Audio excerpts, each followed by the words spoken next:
Hey guys, happy Easter. Morning coffee. And I did play beach volleyball this morning, second court. Had a swim, went to the gym, feeling great. And the coffee's good. And this morning, a US client asked if I could put together a deck that's less theory and thinking and more about just the product and some thoughts on explaining each page of the product so people can quickly get their head around it. So I've done that this morning.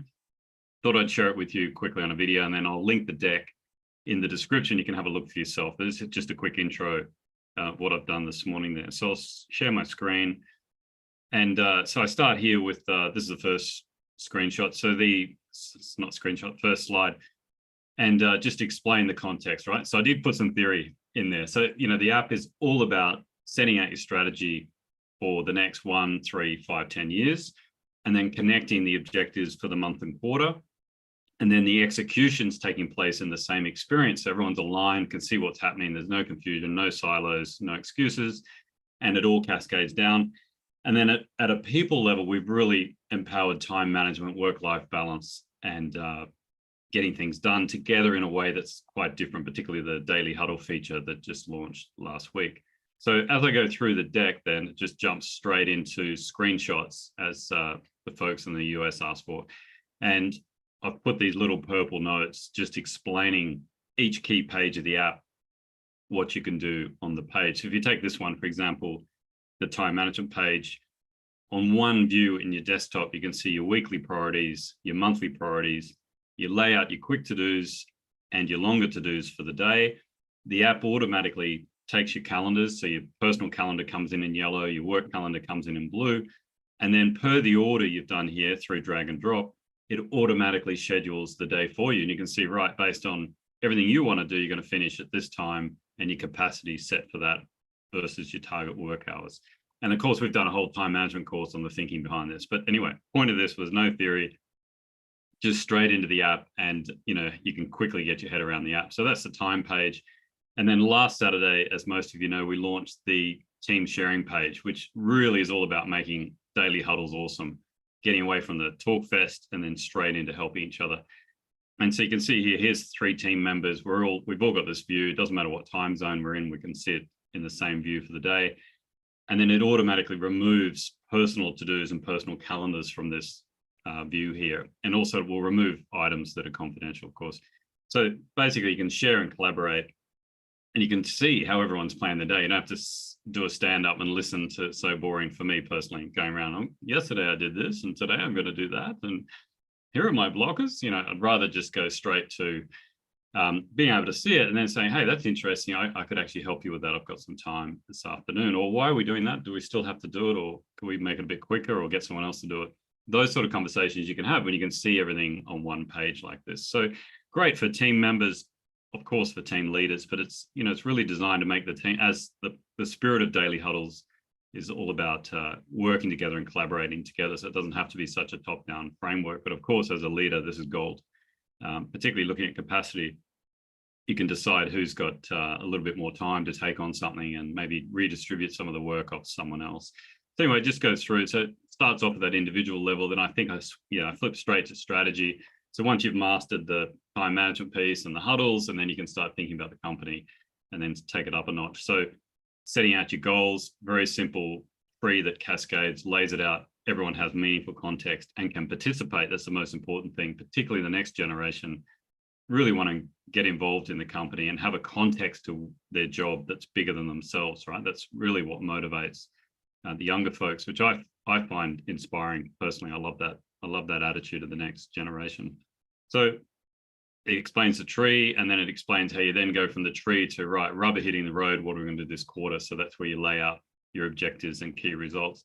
What's really unique with stratapp, of course, is it's hanging off the tree. So you've got context, why are we doing this quarter? What's part of the strategy for the business?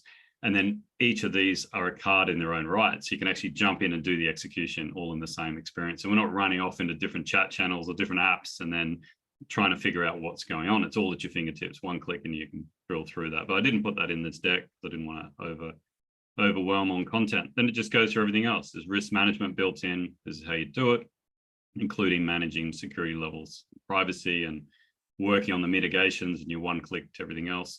Ideas are captured just like risks automatically from all the conversations rolled up into a dashboard, again, with confidentiality. Some things might be sensitive, and then you can progress those ideas through the stages funnel at the bottom. So yeah, ideation and crowdsourcing. You can run little competitions to teams or the whole company or guests or whatever you choose to solve a problem or create new ideas and really generate inspiration and innovation for the company. So that's the challenges side. Live meeting notes are in the app, which one of the most popular features of stratapp. So this explains you can do your private prep, no one can see it, and then you've got the shared collaboration space. So we're not all writing down our own version of the meeting. It's all there, agenda's timed, anonymous gavel down the bottom. So someone like me that talks too much, you just hit that gavel, makes noise, and emojis start flying. It's anonymous if there's more than two, I guess, in the meeting. And then on the right-hand side, social with structure for the rest of the app. So questions, decisions, approvals, actions, it's all there. And the important thing is with all the stratapp, this meeting is sitting below something. So it's got context, right? It belongs to a risk, or it belongs to a workboard, or it's part of the strategy tree. So everything has context and hangs together. And then even below this, just under the green plus, you can add your own things below this if you needed to. You probably wouldn't do that much on meetings, but you certainly do on, say if you're on a workboard and you've got a task on a workboard, you want to go below. So I think that's the next one. So workboards are built into the app, drag and drop. This is a Kanban example on the screenshot, and a few tips and tricks. And again, what's beautiful about stratapp is the content goes up and below. So, those of you have used workboards for a while will know that, we've always wanted to have that ability. When you're looking at a task, there's a bunch of things below that task to get the task done. Where do we put that? And can we involve different audiences, which you can do in stratapp? So if you've got a risk below a task or a meeting below a task, or you might have an agency or a consultant external or partner supplier. So they don't need to be a member of the workboard, but they can be a member of something sitting below a task on a workboard. So again, you're just hanging everything together, reducing the noise, more clarity, more speed, everything in one experience. And on that note, all the work rolls up, all the social rolls up, and it's organized around the work. So this is a new invention by stratapp. We're the first to do it. We didn't think of the structure. We weren't the first to think of that. We're the first to go to market with that. So great story behind it, won't ramble. So structure being, risk, question, idea, decision, approval, all those things. That's the tagging structure. Conversations are nested. And when I mean organized around the work, you can see all this here belongs to that. All of this here belongs to that. And in this example, it's 3 tasks, but it could be anything, right? It could be a risk, that could be an idea. This could be from a meeting. The point is you don't go crawling through the app or going through notifications and doing that context switching, which is stressful and it creates more stress than you realize, actually, or just tiredness.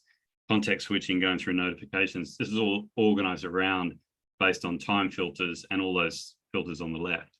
So what's the context? Has anyone asked me a question about strategy on something I own in the last 3 days, for example? So you can start to pull out what you're interested in instead of just everything's hitting you like is often the case, right, with just pure social apps. So there you go. Great invention. This saves about half a day a week for most people, some people more, but it's also the stress reduction. And you're not having to go through the app to find the content. You can reply here. And then just makes the point that everything in the app is the same. So this is a task card. It's, card type there's on the top left. But if it's a risk or an idea, you saw the meeting card, it's the same layout. So social files and links are always on the right. And then what's specific to this card type is on the left, and you got a little bit of variation in this level 2 nav on the card, but very little, and it's just specific to what it is. So obviously if it's a risk card, that's where the mitigations get added because it's specific to risks. So there you go, super easy. And that means when you're rolling out stratapp, you don't really need to do any training, it just flows. And particularly when people can see some content and already they just can see and pick it up, you don't really need to do, well, you don't need to do end user training. That'll depend on your culture, of course, but for 80% of companies, they just pick it up and run with it. And most people just start with time management and the team and the huddles, and then start doing some workboards and getting their head around the content hierarchy. And then they expand to, right, what are we doing as a company? Let's get that in there. And don't feel bad. Almost no one, like we've dealt with hundreds and hundreds of customers around the world, no one has the strategy nailed, right? I'm yet to see anyone. And even when you have the first meeting, people are confident about it. But once you start putting it into the app, they start to say, well, actually, it's not that good, really. And then, but that's the beauty of the app. It gives you structure and you start to evolve it with your people over time. And people get comfortable with the fact that, yeah, this does need to evolve. It's not set in stone. And employees understand that. I don't know why leaders get so hung up on trying to make everything so perfect and polished. Employees and teams understand that we're all human and we're learning as we go. The good thing about stratapp is we're just connecting everything together in one place, and therefore the chaos is removed and the gray is removed. So you just, evolve it as you go and be comfortable with that. It's the next way of working. Okay, and then there's a summary page. Anyway, there's a quick walkthrough and a summary page just listing what I've been rambling on about. So anyway, I hope I was feature-centric, page-centric, and not too much into the management theory per the request. And I'll put the deck in the video link and the post link when I post it. And yeah, you can go through this at your own leisure and then just jump on and try the app. That'd be great. And start wherever you want to start. But like I said, most people just start with getting their own life sorted out first, personal to-dos, work-life balance, not overcommitting the day. And then they start to add others, do the daily huddles under the shared view, which is under that time page, and then start to collaborate more broadly and get more strategic as they progress in the app. Happy Easter and plenty of sailing, volleyball, wherever you are, I hope, or at least good times with family, friends, and loved ones. Take care.